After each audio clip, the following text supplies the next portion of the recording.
Hi guys, it's Charlotte from Average Jane here. Today I'm going to do a quick review on a product. I bought this myself because I've been interested in like spiralizing stuff. So it's going to be on this Thermomix spiral slicer. Now I've looked at a couple of spiral slicers on the internet and they're huge units and they're quite expensive as well.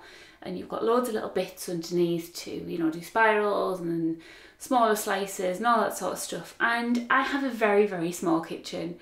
So the last thing I want to do is have a giant unit to do spiralising, especially if it's not something I'm going to like. This was only £2.35 from eBay. Took a little while to get here and it is a bit bashed up. The box is a bit bashed up. And I'll show you the actual product. It's a small handheld one. I'm going to put a little picture of what it looked like when it first arrived.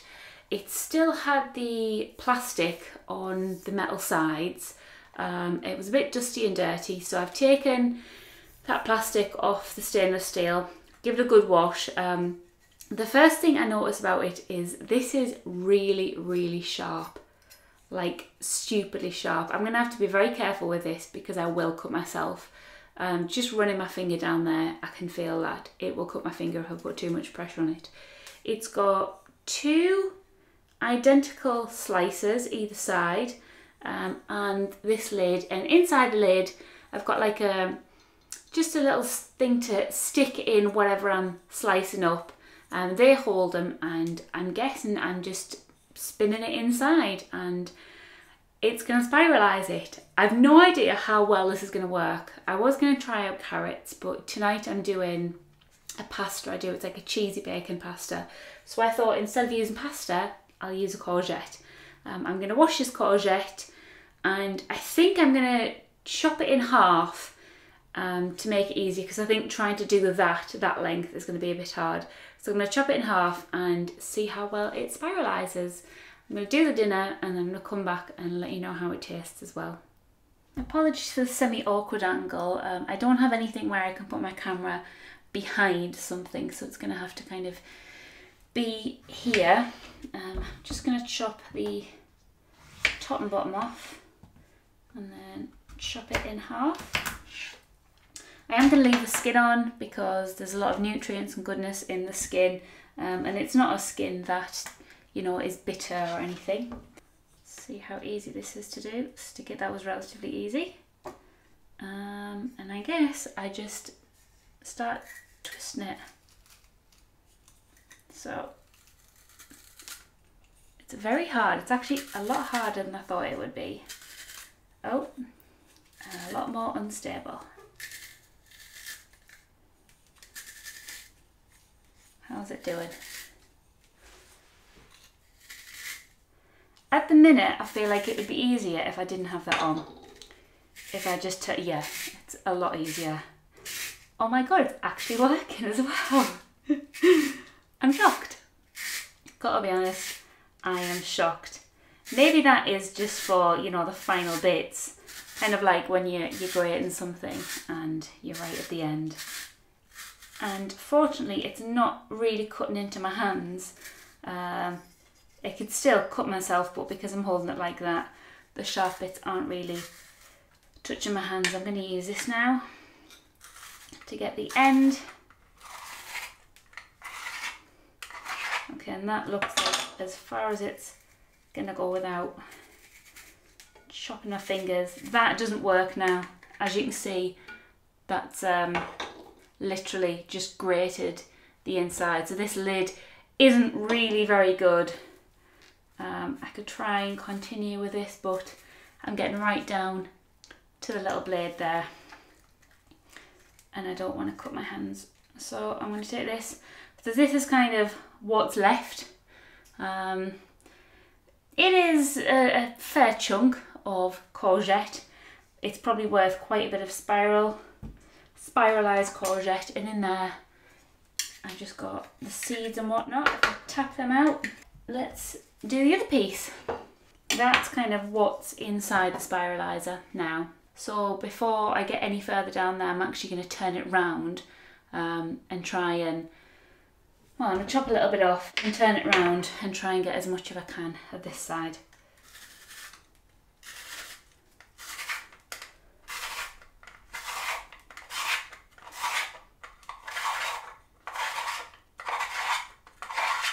Okay, no more's coming out of that, and again, that is what I'm left with.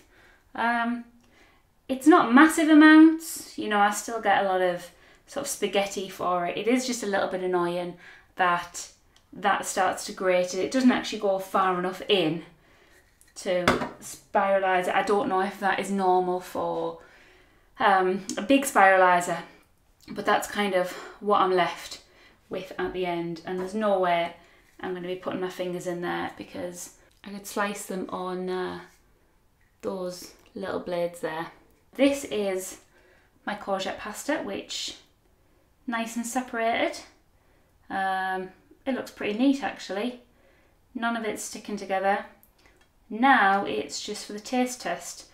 It's just about done. I will leave my recipe in the description box. It's not one I kind of got from anywhere. I think my friend gave me it actually. His was pea and pancetta, and then I've kind of just turned it into something I prefer because bacon's a lot easier to get hold of than pancetta. So I'll leave the description in the box below of what I put in and how I cook it. As the taste hasn't really got anything to do with the spiralizer, I'll do that last. I'm really just telling you what I think of the taste because obviously I'm on a journey to try new things and I want to give my feedback on that. But the product itself, really easy to wash. There was a few little things got caught, you know, right at the bottom there. Just picked them out with a knife, rinsed it, it all came out. I don't know how easy it'll be with other products. I know other items, people can put sweet potato or carrot in. The courgette just kind of came out. Really, really easy to wash.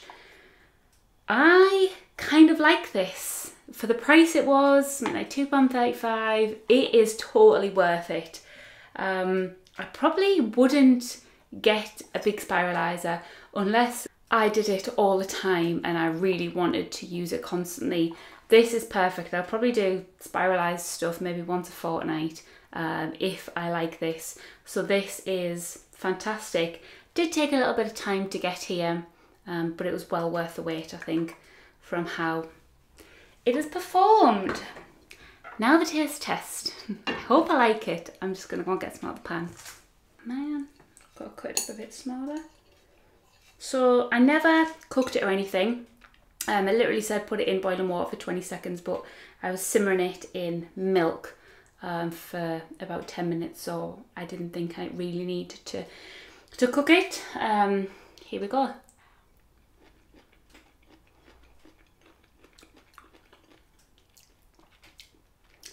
Wow.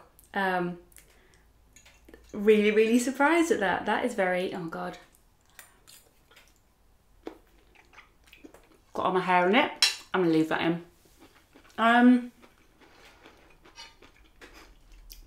There's nothing with it, so all the bacon and the peppers and things are in there. Just gotta open my oven so my bread doesn't burn. I've got a ciabatta, a garlic ciabatta to go with this. This is really nice. And I'm not gonna say I didn't think I'd like it. I didn't think I'd like it this much though. This is actually surprisingly very delicious. So yeah, courgette instead of pasta is definitely something I'm going to be doing again in future. If you tried this, let me know. If you've got any recipes, let me know. Because I want to try spiralizing different things. I'm going to go enjoy this pasta now, and I'll see you next time. Bye. I just wanted to add one final thing that I noticed after I'd had dinner. One courgette is probably only enough for one person.